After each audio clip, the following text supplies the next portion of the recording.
Olá, Boa professor. tarde, Boa, caríssimo professor Luiz Renato Bedovato. boa tarde, Tudo professor bem? Tiago. Uma honra estar aqui com vocês. Uma honra recebê-lo. Tudo bem. Vamos dar mais um minutinho aqui e começamos nossa Tranquilo. conversa. Hoje sobre nova lei de imigrações dos tribunais. Já não está tão nova, né? É, vai fazer 3 anos, né? Fazer 3 anos. Também me assustei quando fui dar uma olhada na lei agora, de 2017, mas ela começou a vacatio legis foi Até 20 de até novembro. 2018, Ela até foi, novembro. isso, uma vacância de 6 meses, né? Maio a novembro. Muito bom. Nosso, esse nosso canal aqui é um canal coletivo, né? Surgiu aí de algumas conversas com colegas, especialmente a professora Mônica Que bacana. Yoshizato, Pierre Wagner e o professor Roliandro Costa. E fomos nos associando e aí, nas quintas-feiras, um de nós faz alguma conversa com algum convidado ou fazemos aqui um debate sobre algum tema. Poxa, a ideia é ótima. E é muito bom rever o professor e rever a professora Mônica, minha colega de turma da faculdade. É uma Pois felicidade. é, pois é. Ah, eu aqui vou aprendendo a lidar com o Instagram, não sou Também não. um, um expert nas tecnologias, vou aprendendo, vou tentando aprender aqui. Tenho feito cursos e mais cursos de tecnologias aplicadas à educação para ver se eu consigo me adaptar aí ao tempo. Né? Nossa Alexandre, a gente sina agora, né? vai. Oi? Nossa Nossa sina agora. vida. É. Muito bem, a gente vai recebendo aqui a Val, né? Atua direito migratório há mais de 10 anos. Olha que bacana. Um grande prazer estar aqui apreciando os professores. Bom prazer Poxa é vida. tê-los aqui. Nas nossas publicações, não sei se está aqui ainda, vou mandar um abraço também ao querido Diego Dallagnol, fez aí Ah, o Diego, votos e poxa, quanto comentários a nós tempo. dois numa das publicações aí da live. Né? Grande Muito bem. amigo, muito tempo que não vejo o Diego. Estivemos juntos em algumas disciplinas lá na PUC, ele fazendo mestrado, eu doutorado, Que e bacana. tivemos juntos lá nas aulas com o professor Tércio. Olha, que bacana. Que joia. Tudo bem, professor, o senhor que é um grande especialista nessa área da migração, a gente vem acompanhando seu trabalho há tempos, agradecendo, inclusive, pelas vezes que, inclusive, esteve conosco lá em Americana, no Unisal, e depois, né, com o trabalho na Unicamp, vem se tornando uma referência importante nos debates sobre estas questões. Poxa, muito E obrigado. Eu agora, sou só um estudioso. Vocês sim, são a referência. somos estudiosos, mas a verdade é que nós vamos estudando os assuntos, de repente a gente está estudando ele há mais tempo que os outros, né? E vai pela qualidade do trabalho também cada vez se referenciando nessas questões. E hoje nós temos, além das questões próprias do direito das migrações, as questões próprias da pandemia. Né? Como é que o senhor vem enxergando essas questões? Professor, primeiro, quero mais uma vez agradecer o espaço, agradecer não só o espaço de hoje, mas pelo espaço que todas as vezes o professor me proporciona, lá na Unisal, em tantas outras vezes que a gente teve a oportunidade de estar junto, no Congresso de Direito Internacional, me lembro da gente ter se encontrado também, inclusive na PUC de São Paulo, se não me engano, a gente se encontrou algumas vezes, acredito até em algumas palestras do professor. E eu fico muito feliz de estar aqui, quero saudar a Mônica pelo convite, agradecê-la demais, dizer que é uma felicidade rever amigos de faculdade e, por um lado, a pandemia é ruim, porque, enfim, a gente não pode se encontrar fisicamente, por outro lado, proporciona que a gente se encontre pelo meio digital com mais pessoas, né? Com pessoas que normalmente a gente não iria se encontrar, infelizmente, né? Por conta da distância, por conta do tempo de deslocamento. Então, fico muito feliz de estar aqui. E é verdade, a gente tem feito esse desenrolado da pesquisa a partir de como os tribunais veem a aplicação da não tão nova, mas da lei de imigrações, né?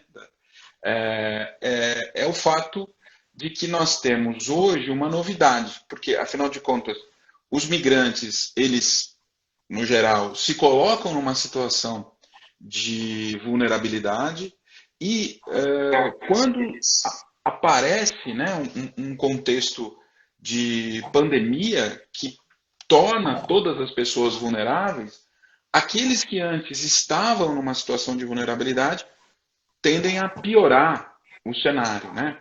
A professora Rosana Benninger tem feito uma pesquisa com os migrantes no momento da pandemia, né? Essa é uma pesquisa efetivamente de campo, né? Para ela perguntar, ela tem feito isso, né? Perguntar como estão esses migrantes nesse momento. Logo, logo, certamente, junto com o professor Duval Fernandes, lá da PUC de Minas, os resultados dessa pesquisa vão sair. E a gente tem feito uma análise das decisões dos tribunais. É esse o nosso foco, né, o nosso debate nos últimos tempos.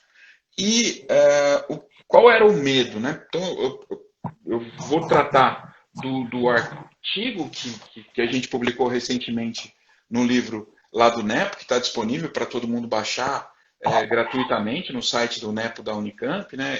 Migrações Internacionais e Pandemia. A gente trabalhou casos que foram levados aos tribunais, nesse momento. Mas eu diria que seria importante, nesse instante, a gente tratar de uma preocupação. Né? Primeiro, identificar que o migrante foi o último grupo vulnerável a ter a sua legislação infraconstitucional adequada às normas constitucionais. Né? Então, a gente levou quase 30 anos, né?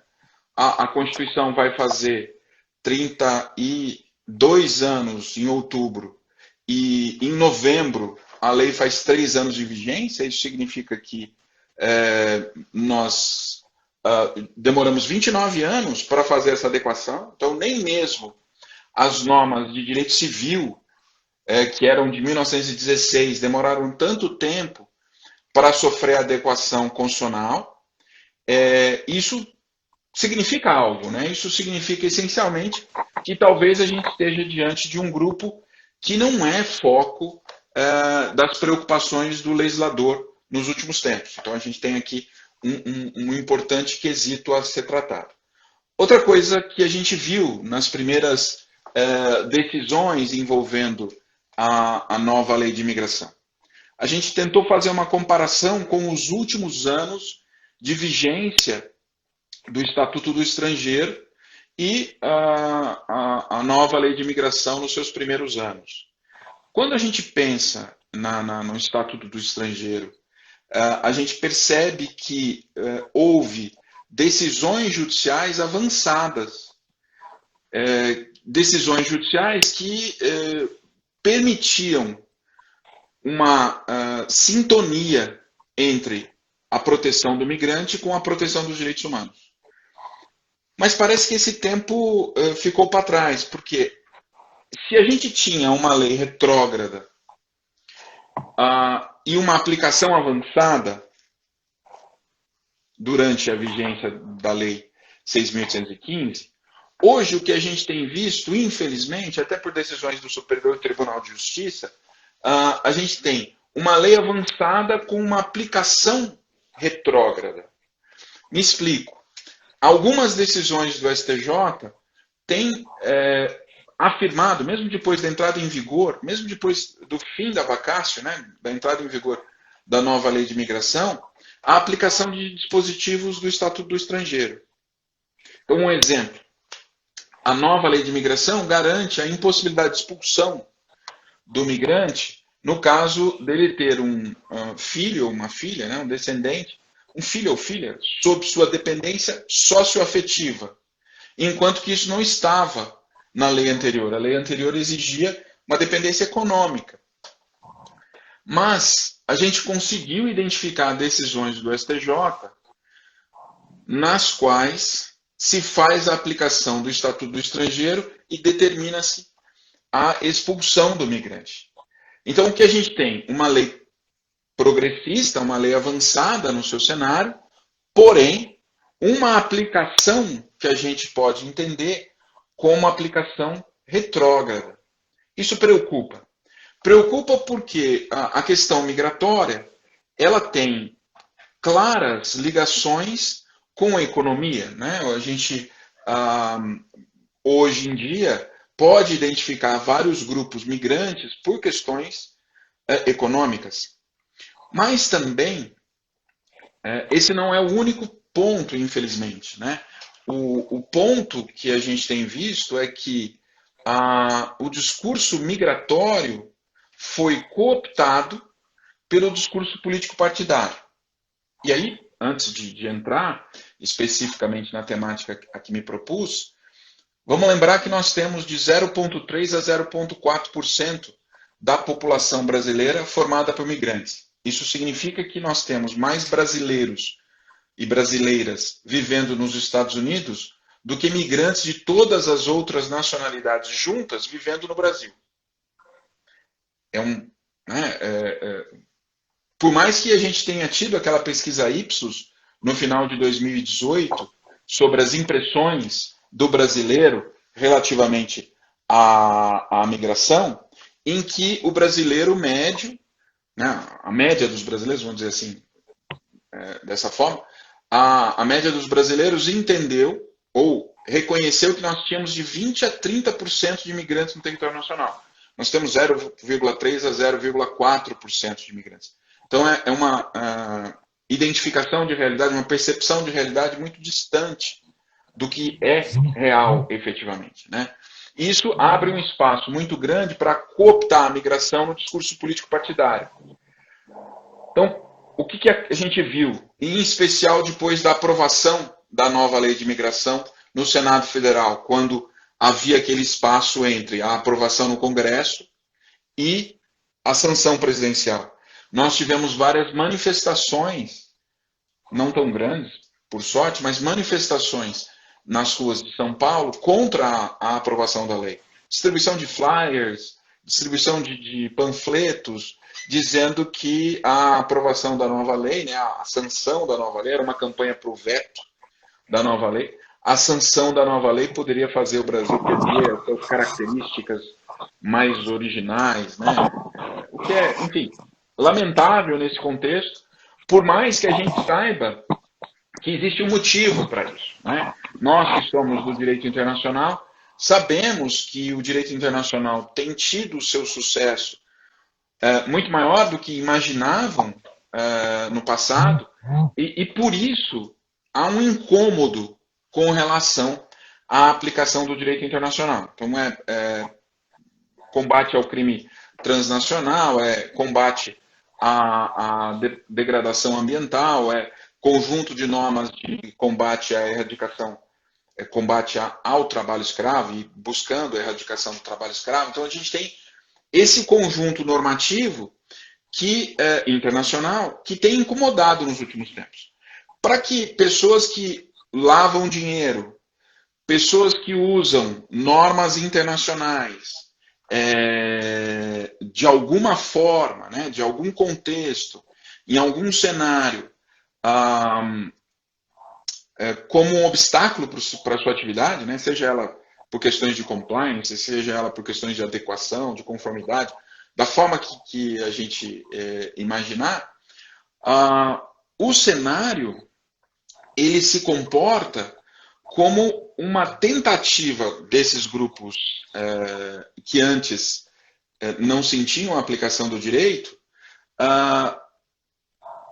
tentando afastar o direito internacional. Então, eles não se pode ter um discurso lá na Grã-Bretanha de que, olha, eu quero sair das vinculações da União Europeia porque as vinculações da União Europeia não me permitem lavar dinheiro mais. Não dá para se fazer esse discurso. Eu tenho que fazer um discurso que seja algo apelativo para a população. Então eu vou usar soberania, eu vou usar conservadorismo, eu vou usar patriotismo, eu vou usar todos esses elementos que foram usados no Brexit, que foram usados nos Estados Unidos, que foram usados na Polônia, que foram usados no Brasil, que foram usados nos últimos tempos em vários países do mundo. No fundo, esse grupo que tenta tomar o poder tem um receio. O receio de que ele não vai conseguir mais ser impune. Porque com o direito internacional funcionando, é muito difícil você ter uma lavanderia de dinheiro, você ter um conjunto de atividades ilícitas em qualquer lugar do mundo e poder usufruir disso. Então, a minha segunda preocupação é o fato de que a gente não percebeu que esse discurso político-partidário tem um outro objetivo. Né? Então ele é disfarçado de ataque aos direitos humanos, de ataque a causas identitárias, de ataque a questões ligadas à migração, mas no fundo é um ataque ao direito internacional. E esse ataque ao direito internacional tem um objetivo. Né? Bom, nesse contexto a gente tem a aplicação das normas da nova lei de imigração pelos tribunais. E a gente tem uma dificuldade hoje de identificar ainda uma uniformidade nessas aplicações. Então a gente vê, por exemplo, juízes e juízas que determinam a prisão de pessoas no Brasil, mesmo sendo proibido a prisão por questões migratórias. A gente também identifica gestores públicos criando normas de restrição de acesso a direitos sociais aos migrantes, como aconteceu em Roraima recentemente. Né? É lógico que a gente não deve jogar a culpa completamente em Roraima, porque é uma migração internacional muito grande que ela recebeu, por mais que seja pequena no contexto do país, mas faltou um apoio do governo federal para a acolhida, depois só que veio a operação acolhida do governo federal durante o governo Temer. Mas, de toda sorte, o que a gente percebe é que ainda faltam elementos para a gente conseguir identificar que a nova lei está sendo aplicada no sentido de proteção de direitos fundamentais como um todo. O que a gente viu e que a gente identificou de preocupação nos últimos tempos relativamente à pandemia, né, do coronavírus, a questão aqui é que nós temos o acesso ao auxílio emergencial, que é um ponto. O segundo, o acesso aos direitos fundamentais, como, por exemplo, direito à saúde, aos direitos sociais. E nesse contorno de elementos, o direito de ingresso do migrante, numa situação de pandemia. Né? Então, a gente teria esses três elementos para debater aqui. Então, no primeiro ponto, com relação aos que a gente pode chamar de auxílios emergenciais, o que valeria debater e discutir é o fato de que nós temos lá na Defensoria Pública um movimento para que os documentos que são apresentados pelas pessoas para alcançar esse auxílio emergencial sejam os mais simples e compatíveis com a situação da pessoa possíveis. A nova lei de imigração garante a regularização da situação migratória como um dos seus princípios. Então, como ela coloca esse princípio, não haveria como exigir documentos impossíveis de serem alcançados, especialmente para uma pessoa que está na situação de solicitação de refúgio, né? Aquela que está num cenário intermediário entre conseguir o refúgio ou não ter o refúgio. Então, ela está ali na solicitação de refúgio. Ela normalmente não tem nenhum documento. Então, é importante que você garanta o acesso a esse auxílio emergencial, até porque é uma forma de você garantir que a economia continue a funcionar, né? Continue tendo pessoas que vão comprar coisas, fazer a economia girar, né? Fazer o mercado do bairro funcionar, os trabalhos que estavam comprometidos continuem, né? Então, a gente tem aí um contexto importante econômico, né? A gente cita um estudo feito pela Universidade Federal de Minas Gerais que indica que esse talvez fosse um caminho importante a ser seguido. Então, o auxílio emergencial é um ponto a ser destacado, e eu destaco aqui a atuação da Defensoria Pública da União e o artigo 4º da nova lei de imigração, que diz que acesso ao serviço público de saúde e assistência social e a previdência social nos termos da lei, sem discriminação em razão da nacionalidade, da condição migratória, né? E, além disso, o inciso 14 desse dispositivo, que é o que diz direito à abertura de conta bancária. Então, permitir que essas pessoas tenham acesso ao auxílio emergencial é impedir que elas fiquem numa situação de vulnerabilidade muito maior do que elas já estão. O outro ponto, que é o direito de ingresso do migrante, é um ponto que nos preocupa efetivamente, né? Porque a gente tem aqui a possibilidade de violação muito séria de direito, por conta de haver uma temática ligada a ius cogens, né? Que é o direito de não devolução. Se o sujeito é um migrante, em geral, ele tem uma violação, né? Porque ele chega na porta e é impedido de entrar. Se ele é um refugiado, ou se ele está numa condição de solicitação de refúgio, a violação é maior ainda, porque se ele retornar, ele pode perder sua vida. Né? Ele está numa situação de séria vulnerabilidade. Nesse sentido, a gente se preocupa muito com a portaria 255, portaria interministerial 255, de 22 de maio de 2020, que é a portaria que fecha as fronteiras do Brasil. E essa portaria não considerou o artigo 45 da nova lei de imigração, que traz números clausos para poder impedir o ingresso de alguém no território nacional. Além de ter violado o artigo 45 por conta do número clausos, você viola a 9474, que é o direito de não ser devolvido e o direito de ingresso do refugiado. Se o sujeito disser na fronteira, eu sou um refugiado, ele tem direito de ingresso. Faria sentido bloquear as pessoas na fronteira por conta da pandemia? Né? Na minha tese de doutorado, eu tento discutir, já faz tempo, né? Na época eu nem tinha cabelo branco, tentava discutir quais seriam as situações em que seria permitida o não ingresso.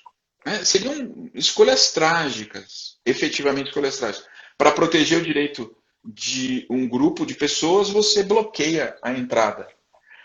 Situações extremas. Então, por exemplo, se não houvesse no Brasil o coronavírus ainda, faria sentido você bloquear a fronteira. Porque você impediria que esse contexto chegasse até nós. Mas aí você bloqueia a fronteira aérea, terrestre e marítima. toda a fronteira. Você não vai bloquear só a fronteira terrestre, como normalmente se diz, né? Ou só de algumas pessoas. Então tem que ser todo mundo para fechar. Mas não é o caso mais do Brasil. O Brasil já identificou o seu primeiro caso lá no pós-carnaval, mas há indícios de que já havia antes do carnaval. E a portaria de fechamento de fronteira veio só depois. Então não faz sentido fechar a fronteira para impedir o ingresso do coronavírus no país? Não, não tem como. Né? Nesse sentido, você poderia efetivamente exigir, por exemplo, que quem não é solicitante de refúgio, o solicitante de refúgio tem direito de entrar. O refugiado tem direito de entrar. Aquele que não é solicitante de refúgio, você poderia eventualmente exigir visto, né, de alguns lugares, por exemplo, dos países epicentro da pandemia, como por exemplo os Estados Unidos. Então, pessoas norte-americanas que vêm para cá, você passa a exigir visto. Porque lá a quantidade de casos é muito grande, então, aparentemente está tão descontrolado quanto no Brasil, então pode ser que você tenha esse problema. Agora, bloquear pura e simplesmente a entrada de imigrantes no território nacional por questão do coronavírus, hoje não faz mais sentido. Então, para mim, é uma violação.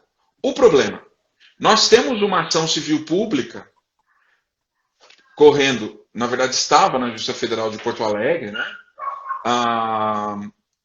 E ela foi julgada em junho desse ano, em primeiro grau, está já em recurso, e ela foi extinta, sem análise do mérito, porque a juíza do caso, por sorte a juíza do caso não usou a expressão raça, né, nesse julgamento, né, que já é um grande avanço, a juíza do caso decidiu que seria impossível julgar a ação civil pública tendo em vista que estar-se-ia diante, desculpem, cachorro, estar-se-ia diante de um caso de discussão em tese de norma. Então, a juíza disse, olha, você está fazendo controle de constitucionalidade abstrato numa situação em que não pode, a ação civil pública não pode fazer isso. Ela usa essa expressão dizendo o seguinte, não pode admitir ação civil pública que visa a declaração de legalidade de uma norma sem que se indique ato lesivo concreto. Né? Só que esse entendimento não é o entendimento do Supremo Tribunal Federal já faz algum tempo. Nós temos uma decisão de 2009, que é a decisão do recurso extraordinário 511.961, do caso do diploma de jornalista, que é tirado a partir de uma ação civil pública, intentada pelo Ministério Público Federal, em que se discutia em tese o decreto que exigia o diploma para exercício da profissão de jornalista. Então, é uma decisão de primeiro grau que fez vistas grossas para uma decisão do Supremo Tribunal Federal. E aí a gente se pergunta, será que isso aconteceu porque se trata de imigrantes? Será que isso aconteceu porque nós estamos num cenário em que a proteção dos migrantes não é desejada? Apesar da lei dizer que ela é necessária e garantir elementos dos mais variados para a proteção desses migrantes. Então, talvez a gente tenha, sim, que repensar a forma ou as formas pelas quais nós entendemos o outro. Né? Então, se a gente pensar a exclusão, a gente vai fazer uma campanha contra a lei de imigração. Mas a lei de imigração não é a lei da exclusão. Em especial porque o Brasil não é um país desejado pelos migrantes. O Brasil é um país possível para eles. Eles vêm para cá não porque eles escolheram vir. Eles vêm para cá muitas vezes porque eles não têm outra saída. Isso é a representação do percentual de imigrantes que a gente tem no território nacional. Os países desenvolvidos têm de 10% a 12% de imigrantes no seu território. O Brasil tem 0,3% a 0,4%. Isso é um sintoma. um sintoma claro de que nós precisamos avançar muito para melhorar a atratividade de imigrantes e, dessa forma, para melhorar o país como um todo. Além do fato da gente entrar no futuro próximo num cenário de déficit demográfico. A gente vai precisar de imigrantes para conseguir pagar, se um dia ainda voltar a existir, os aposentados, né, as aposentadorias aí pela frente. Então, aqui a gente tem um espaço para falar de um outro tema que não está exatamente nessa questão aqui, para a gente avançar já com relação ao acesso à saúde, mas lembrar que o Brasil saiu do Pacto Global para Migrações no governo atual e certamente foi uma decisão não pensada. Por quê? O Pacto Global para Migrações protege migrantes. O Brasil tem mais brasileiros vivendo fora do que estrangeiros vivendo aqui. Então, quem que a gente mais desprotegeu? Os brasileiros que vivem fora, porque afinal de contas, se o brasileiro que vive na Alemanha hoje, se a brasileira que vive na Itália hoje, sofrer algum tipo de violação, em conjunto, por exemplo, o Brasil não pode sentar à mesa junto com a Itália e exigir o cumprimento do Pacto Global para Migrações, ou avançar nos debates sobre o Pacto Global para Migrações, porque a gente tem nesse contexto, a gente tem nesse contexto o Brasil fora do Pacto Global. Então, se o Brasil está fora do Pacto Global para Migrações, ora, como que ele vai exigir que a Itália cumpra? Ou como que ele vai dar o próximo passo para identificar quais são as necessidades dos brasileiros no exterior? E tem um outro ponto, né?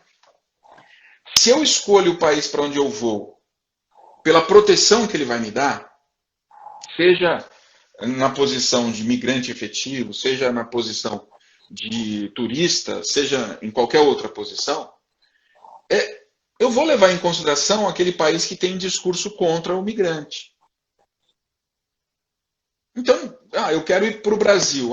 O Brasil não protege imigrantes ou está fora do Pacto Global para Migrações. Então tá, então eu vou para a Argentina ou vou para o Chile. Como fez o Google recentemente, né? Pensando nas empresas também. Mas você é brasileiro, eu sou brasileiro. O que a gente faz se a gente está morando lá fora e o Brasil sai do Pacto Global para a Migração? No dia seguinte a gente fala, eu não quero mais ser brasileiro. Dá trabalho se transformar em nacional de outro país. Às vezes a gente não consegue, muitas vezes a gente tem essa condição, mas a maioria não consegue. E aí, quando o Brasil sai do Pacto Global de Migrações por uma questão político-partidária, ele desprotege brasileiros que estão lá fora. E aqui, né, para a gente abrir o espaço para o diálogo, não sei se eu estou me alongando muito aí, vocês me corrijam, por favor, me avisem. Tá. Sobre o direito à saúde, para os migrantes, isso está garantido tanto na Constituição quanto na nossa nova lei. Né? Não, a Constituição já fazia o Supremo Tribunal Federal decidir pela garantia de direitos aos migrantes lá atrás, né? A decisão que a gente trouxe aqui para amparar esse raciocínio é de 1995. Então, a gente tem decisões antigas que garantem que migrantes têm direitos no Brasil. Na verdade, essa decisão de 95 é para dizer, olha, não é só para os brasileiros residentes e os estrangeiros, não é só para os brasileiros e para os estrangeiros residentes, é para todo mundo que a gente tem que garantir os direitos que estão na Constituição. E a nova lei veio trazer os direitos sociais para os migrantes. Aí você vai dizer, então, não, os migrantes não vão ter direito à saúde. Ora, e aí, como que você vai fazer para erradicar uma pandemia se você exclui pessoas da proteção? O cenário de pandemia atual, ele pode ser só o primeiro. Né? A gente pode ter vários cenários de pandemia no futuro e vários cenários de crises sanitárias no futuro. Né? A professora Deise Ventura fala isso muito bem, nos ensina essa questão com maestria. Então, o contexto é garantir esses direitos sociais aos migrantes como forma, primeiro, de atrair migrantes para o Brasil. O Brasil tem muito poucos. Segundo, para conseguir amparar a igualdade entre as pessoas. Né? O direito constitucional à igualdade não diz, olha, somos todos iguais, ó, mas o todos a gente vai entender. Não, somos todos iguais, né? Não é só alguns desse todo. Nesse contexto, talvez a gente tivesse que render homenagens à nova lei. Se a gente tem alguns avanços e algumas proteções efetivadas, é porque a lei disse para que veio. Então a gente conseguiu avançar no caso do auxílio emergencial por conta da lei. A gente conseguiu fazer uma ação civil pública que, por enquanto, ainda não foi julgada de forma positiva para quem entrou com a ação, foi julgada procedente, mas a gente tem condições de discutir isso em juízo. Então é a lei dizendo para que veio.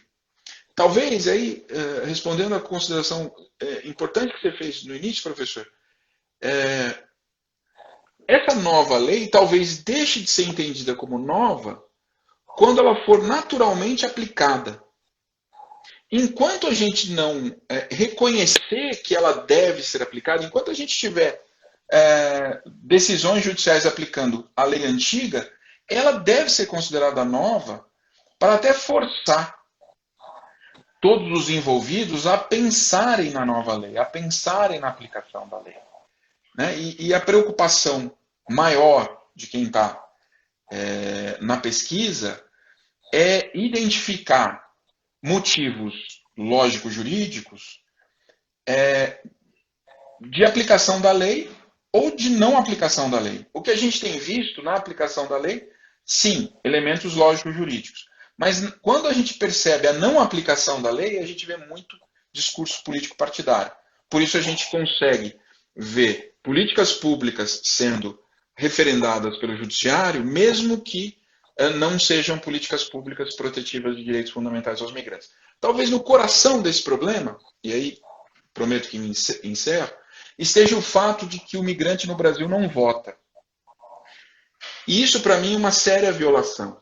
Né? A resolução, acho que é 554, de 84, do Conselho de Segurança da ONU, condena a África do Sul porque, essencialmente, retira de parte da sua população o direito de voto.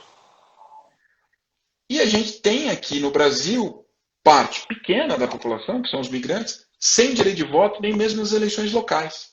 Você até considera razoável não poder participar das eleições para presidente da República, por exemplo, né? Ou para aqueles cargos de brasileiros natos que estão lá elencados no artigo 12, parágrafo 3º da Constituição. Mas, porque, enfim, eleger alguém que vai representar o país internacionalmente, talvez exija que as pessoas sejam brasileiros, tenham nacionalidade brasileira, né? Vai que a gente elege um presidente que retira a exigência de visto de um grupo que vem de um país que exige visto para brasileiro, né? Vai que a gente faz isso. Então, para evitar que esse cenário impensável aconteça, a gente coloca essa restrição. Mas na eleição municipal, por que não garantir o direito de voto na eleição municipal para o migrante? Afinal de contas, ele poderia discutir políticas públicas na sua rua, ele poderia discutir inserção dos seus filhos na escola. Então, um pouco dessa exclusão e dessa captura da questão migratória pelo discurso político partidário, criticar o migrante, perdão, a bateria aqui, criticar o migrante, vou colocar o fio, não custa nada politicamente para o candidato. Ele não perde nenhum voto com isso. Né? Então, enfim, eram essas as considerações. Espero não ter me alongado muito. Fico à disposição para a gente discutir. Obrigado, professor. Uma honra estar aqui. Eu que agradeço. Muitíssimo obrigado. Acho que exposição excepcional, levanta pontos aqui de grande relevância, chama minha atenção a esse aspecto da necessidade de mantermos a nova lei de imigração em evidência, porque assim sendo, pode ser que alguns agentes do direito entendam a necessidade de estudá-la a partir dos fundamentos que a motivaram, né? E ao final aqui da sua apresentação, o professor responde parcialmente a grande dúvida que não só eu fiquei, como acredito que muitos dos que assistem, e que também, ao que me parece, é algo que fundamenta as próprias pesquisas que o professor vem desenvolvendo, né? Que é a questão de a que se atribui essa invisibilidade dos direitos do imigrante e de seus direitos, né? Ao pensar nisso, eu estava aqui refletindo e vivemos, de fato, um tempo, pelo menos, muito diverso daquele que esperávamos viver no tempo presente, né? Eu me vejo, nos dias de hoje, parecer vanguardista ao defender um positivismo jurídico relativamente original, né? Quer dizer, defender a lógica legal hoje parece ser uma posição avançada, principalmente no que se refere a direitos humanos, direitos fundamentais. E aí eu refletia sobre esse papel da lei nesse contexto em que nós temos, de fato, uma base social em que ideias com xenofobia, com racismo, com visões equivocadas e muito equivocadas de realidade, que fogem ao próprio senso científico, né? Na medida em que o professor coloca algo que, para mim, é extremamente relevante quando a gente discute imigração, e que sempre eu coloco, seja para os alunos, ou seja para um debatedor, que é um ínfimo número de imigrantes no Brasil. O número de pessoas de outra nacionalidade no Brasil é muito pequeno e muito menor do que, né, os Estados Unidos, o Canadá, os países europeus. E claro, isso nos empobrece. Né? Nos empobrece intelectualmente, cientificamente. Mas eu vou lhe devolver aí essa questão para que o professor coloque aí suas percepções, né? Essa invisibilidade desse grupo social. O professor colocou a ausência do voto, né? Que mais? Eu acho que as suas considerações são perfeitas nesse campo. Hoje em dia tem muita coisa pela qual a gente está lutando que parece que talvez a gente imaginava que não precisasse mais lutar, né? Mas eu imagino que esse ponto seja o ponto principal. A questão da retirada do migrante do processo político-partidário por completo. A gente talvez precisasse, né, ter mais espaço para eles. E isso faria que eles saíssem relativamente da invisibilidade. Não que sairiam por completo da invisibilidade, porque a invisibilidade no Brasil, ela não é só dos migrantes, ela é de vários grupos e ela é por várias causas, né? A professora Seila Ben-Habib tem aquele livro fantástico, chama The Right of Others, em que ela identifica o outro, essencialmente, nos países do norte, como sendo um migrante. Aqui no Brasil, o outro, aquele diferente de mim, talvez não necessariamente seja um migrante, é o cara que passa na rua.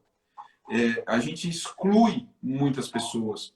E essa exclusão, ela talvez esteja no coração da invisibilidade. A invisibilidade está presente em vários grupos. Nesse ponto que o professor toca muito bem sobre a atratividade dos migrantes para cá, isso vem de longe, né? Nós até, um pouco antes das eleições de 2018, muitos de nós, eu inclusive, recebemos os vídeos dos nossos tios do WhatsApp. E um dos vídeos desse tio do WhatsApp era um sujeito com uma roupa militar, com bandeira do Brasil atrás, dizendo, olha, vem vindo um navio com 2 milhões de refugiados para o Brasil. Eu fico imaginando o tamanho do navio para ter 2 milhões. E também, enfim, o que isso seria de problema, né? Mas tudo bem. Nós temos hoje um pouco menos de 40 mil refugiados reconhecidos e 150 mil com pedidos de refúgio para serem analisados. Não é muito pouco. O Líbano tem 2 milhões de refugiados, como todos sabemos. Mas, enfim, nós tivemos uma pessoa que pediu refúgio no Brasil e lhe foi negado lá na década de 30. Essa pessoa queria vir para cá porque aqui o Brasil tinha, né, o estado de São Paulo em especial, tinha uma forma de observar os astros que ele queria, e ele estava sendo perseguido no seu país de origem. E o pedido de refúgio dele foi negado, ele teve que ir para os Estados Unidos. Essa pessoa se chama Albert Einstein, e ele foi morar nos Estados Unidos. A gente teve os refugiados que criaram o Jorge o Curioso, que ficaram no Brasil um tempo, mas não aguentaram e não tiveram a sua situação migratória regularizada, tiveram que voltar para Paris. Então, muitas pessoas tentaram vir para o Brasil, mas essa ideia de exclusão que a gente gerou e que a gente gera cotidianamente nos vários níveis sociais é um desafio que a gente precisa tentar superar o mais rápido possível. Quando o professor começou a falar, eu dei risada aqui, mas não foi da sua fala, não. Nossa colega Mônica, de forma expressa, me chamou de kelseniano ali. Kelseniano, eu ainda estou bem posicionado, diria hoje, perto do que a gente tem assistido. Né? A Mônica colocou também aqui nos comentários o link do livro, para o pessoal depois entrar, baixar o livro e também ver com mais, com todas as fontes e tudo mais, o trabalho que o professor publicou nessa obra. Temos diversas participações aqui, muitos amigos. Um abraço a todos e a todas. A questão do voto é algo que aparece, né? A ausência do voto, mas essa reflexão sobre a função da lei em uma sociedade com problemas na sua base, em particular,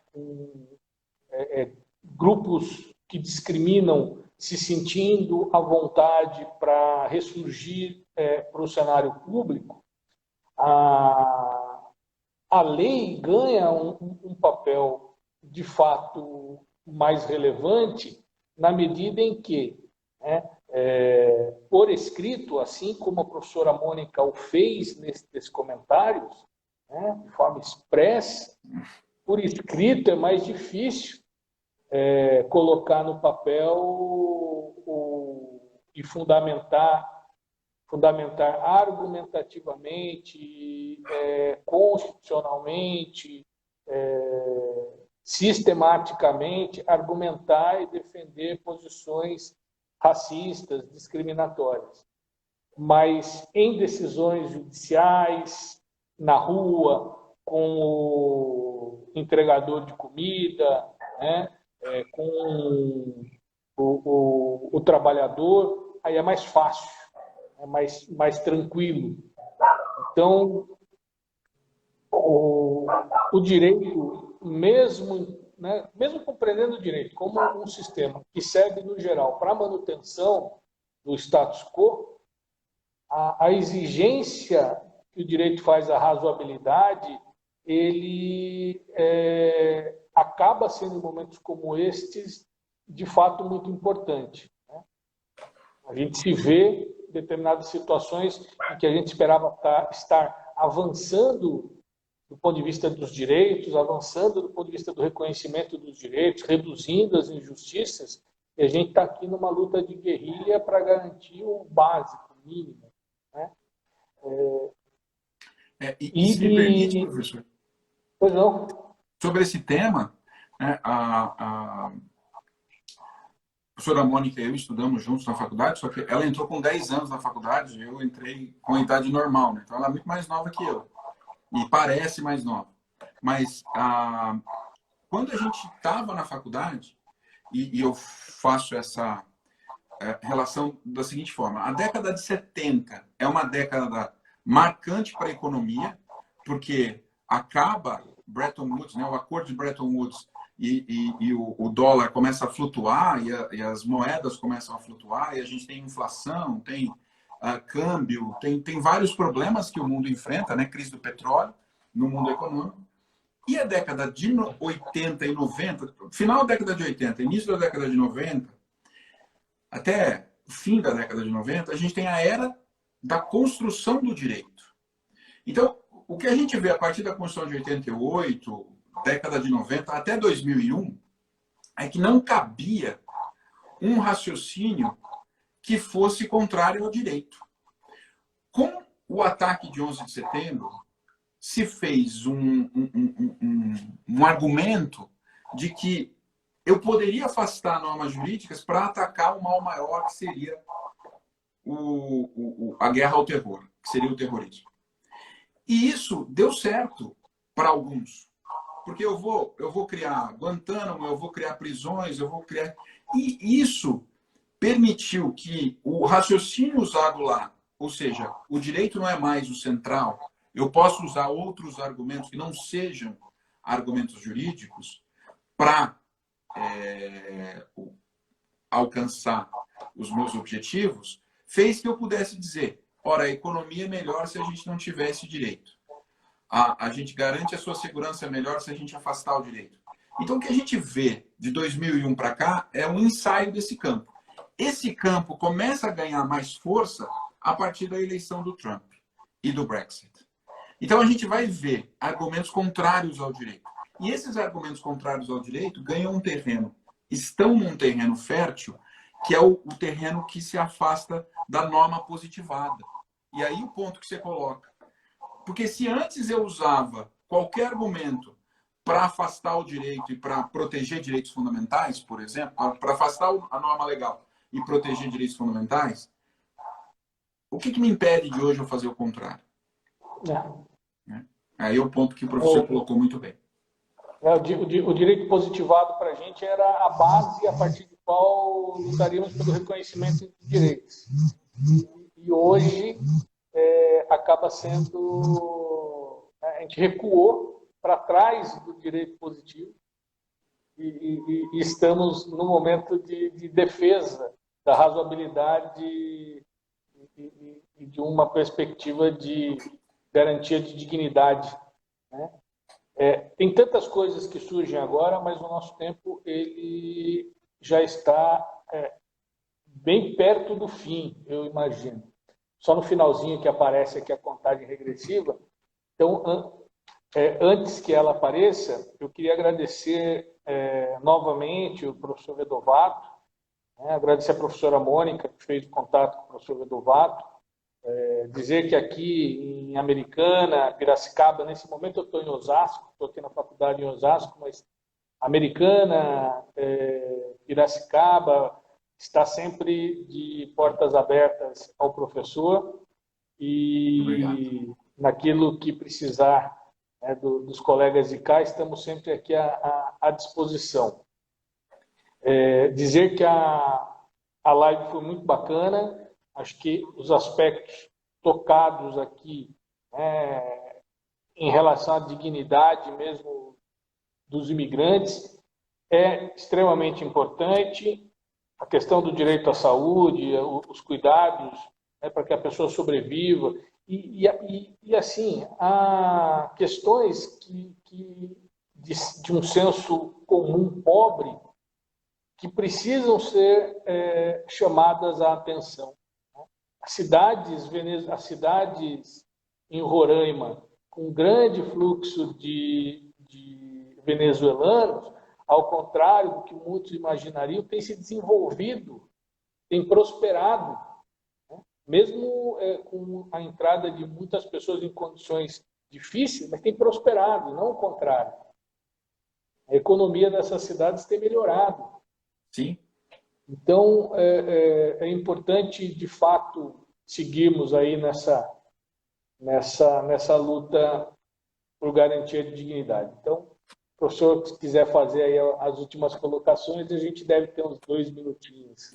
Muitíssimo obrigado, estamos à sua disposição e em breve, quando passar aí essas restrições todas, a gente deve continuar se encontrando aí nos congressos, na PUC, na USP e por aí afora. Tomara, tomara. Aqui na Unicamp a gente está de portas abertas.